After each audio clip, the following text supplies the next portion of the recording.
Da ne baba ban gama ba yarinya ta kama hidiman sallah wallahi ban gama ba kuma cikin kullun ya bata fa ya zai ni. Ya zai anan baya akwai shago mu je mu duba mu. Ka san kullun mun da ne ba na ta ya zai ni. Kana wuce yan 3,000 ne ma zaka ce mai tsada. Kai wow wani kula fa yayi ya ka mu wallahi ni. Anan baya akwai wani shago wa yake da suna ma? Ina mun sunan ma shagon waye ne ma a bayan nan? Shagon ba su ce. Oke to mu je mu duba mana. Yau ya ne ya ja duba. Kicin za mu je mu duba da ka za mu sami kira mai tsada a wajen. Wanda za mu je mu biya mata yanda ta kawo mana a ciki. Oke to shikenan ya fita mu je mu duba.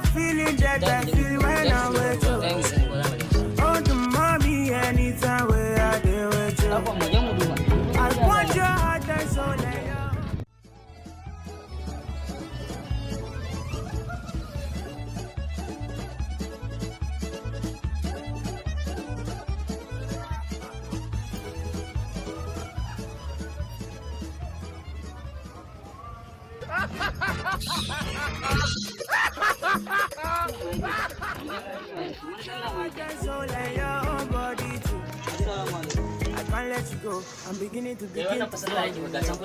Kulan ne gai can, ina hango shi gai can wancan, shi ne. Shi da ya kawo shi.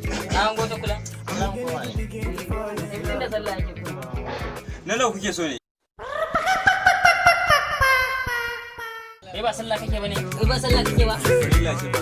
Sun ba dole bace sai na yi.